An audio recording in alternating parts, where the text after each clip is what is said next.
भागलपुर गांव में गोकुल नाम का एक किसान अपनी पत्नी तपस्या के साथ रहता था।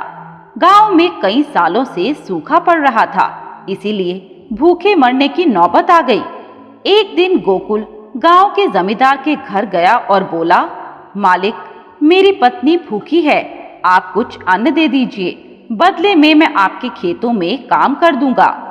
यह सुनकर जमींदार ने कहा, तू कब तक उधार लेकर अपना व अपनी पत्नी का पेट पालता रहेगा?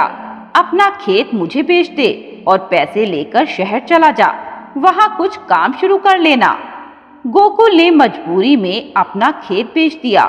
खेत के पैसे और तपस्या को लेकर वह शहर आ गया। वहां उसे कोई काम नहीं मिल रहा था। तब उसने एक हाथ रिक्शा खरीद लिया। अब वह दिन भर शहर की सड़कों पर हाथ रिक्शा चलाता और शाम को घर वापस आ जाता। एक दिन गोकुल हाथ रिक्शा लिए शाम तक बैठा रहा। उसे कोई सवारी नहीं मिली। गोकुल शाम को रिक्शा लेकर वापस घर जा रहा था। तभी उसे सामने शिवजी का मंदिर दिखाई दिया।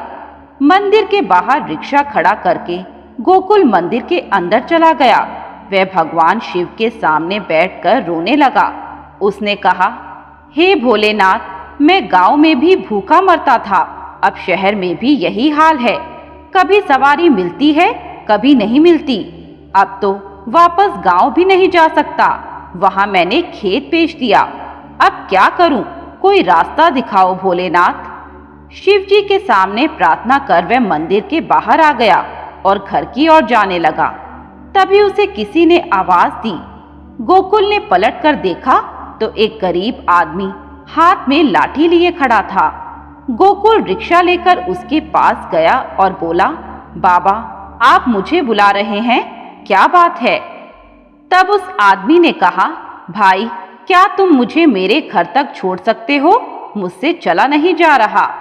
गोकुल ने भगवान शिव का धन्यवाद किया और कहा, हाँ हाँ, क्यों नहीं, वैसे भी मुझे आज कोई सवारी नहीं मिली, आप बैठ जाइए, मैं आपको ले जाऊंगा।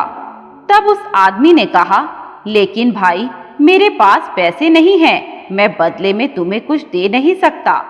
यह सुनकर गोकुल को गुस्सा आया, लेकिन उस आदमी की हालत देखकर उस पर तरस भी आया।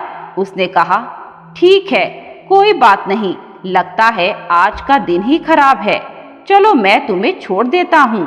गोकुल उस आदमी को छोड़कर घर आ जाता है।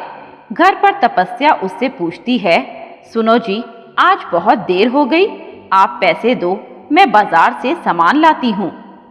तब गोकुल ने कहा, मुझे आज एक भी सवारी नहीं मिली, आज भूखे ही सोना पड़ेगा, तू मेरा बिस्तर लगा दे, मैं रिक्शा खड़ा करके अभी आता हूँ।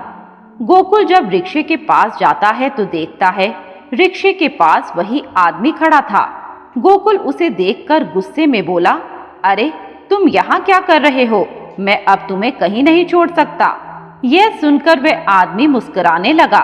उसने कहा, तुमने कहा था आज मुझे एक भी सवारी नहीं मिली, मुझे लगा तुम भूखे होगे, इसलिए मैं तुम्हारे लिए खाना लाया हूँ, तुम यह खाना ले लो। गोकुल ने उसे काफी मना किया, लेकिन वह नहीं माना और गोकुल को खाना पकड़ाकर चला गया। गोकुल घर के अंदर आ गया।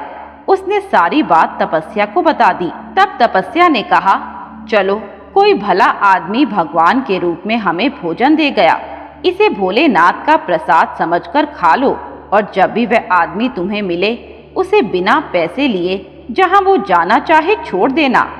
गोकुल और तपस्या ने खाना खा लिया। खाना खाने के बाद तपस्या ने कहा, ऐसा स्वादिष्ट खाना तो हमने आज से पहले कभी नहीं खाया। तब गोकुल बोला, हाँ, आज मैं भगवान भोलेनाथ के मंदिर गया था, ऐसा लग रहा है इस आदमी के हाथों उन्होंने ही मुझे अपना प्रसाद भेज दिया। सुबह उठकर गोकुल रिक्शा लेकर सड़क पर जाकर सवारी का इंतजार करने लगा। तभी उसे एक सेठ जी आते दिखाई दिए। सेठ जी ने उसके रिक्शे के पास आकर कहा, भाई, पुराने बाजार चलोगे?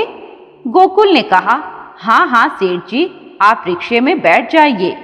सेठ जी जैसे ही रिक्शे में बैठने लगे, गोकुल ने उन्हें रोका और कहा, माफ करना सेठ जी, रिक्शा खाली नहीं है।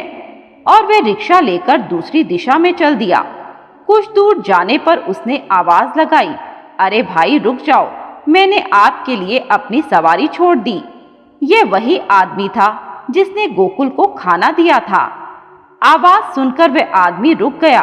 गोकुल उसके पास पहुंच गया और उससे पूछा, बाबा आप कहाँ जा रहे हो? मैं आपको छोड़ देता हूँ। तब उस आदमी ने कहा, लेकिन मेरे पास पैसे नहीं हैं। गोकुल ने कहा, आप बैठ जाइए। यह कहकर गोकुल उन्हें बैठाकर चलने लगा। रास्ते में उसने पूछा, बाबा आप कौन हैं? कल रात आप खाना कहाँ से लाए थे और आपको मेरे घर कैसे मिल गया? उस आदमी ने उसे जवाब नहीं दिया। कुछ दूर एक निर्जन स्थान पर गोकुल ने रिक्शा रोक दिया और कहा, क्या बात है, आपने मेरे प्रश्न का उत्तर नहीं दिया। उसकी बात सुनकर वह मुस्कुराने लगे और भेष बदलकर भगवान शिव के रूप में प्रकट हो गए। गोकुल भगवान शिव को रिक्शे में बैठे देख दंग रह गया। वह रोते हुए उनके पैरों में गिर गया। तब भोलेनाथ ने कहा, कल तुम भूखे प्यासे थे, फिर भी तुमने मेरी मदद की। मैं तुम्हारी परीक्षा ले रहा था। आज से तुम्हें किसी वस्तु के लिए भटकना नहीं पड़ेगा। मेरी कृपा तुम पर सदा बनी रहेगी। गोकुल ने कहा, हे भोलेनाथ, मुझे अपने चरणों में स्थान दो। यह धन दौलत मुझे कुछ नहीं चाहिए। तब भगवान ने कहा, इस संसार में तुम मेरी भक्ति करते रहो। मरने के बाद तुम और तुम्हारी पत्नी को बैकुंठ की प्राप्ति होगी। यह कहकर वे अंतर ध्यान हो गए। गोकुल जब घर गया तो उसने देखा उसकी छोटी सी झोपड़ी महल बन गई और उसके अंदर सोने चांदी के ढेर लगे हैं। गोकुल ने घर में एक शिवजी का मंदिर बनाया और दोनों दिन रात भगवान भोलेनाथ का गुणगान करने लगे। मित्रों, आपको ये कहानी कैसी लगी हमें कमेंट बॉक्स में बताएं। साथ ही ऐसी नई नई कहानियों के लिए हमारे चैनल वैदिक मंथन को सब्सक्राइब करें।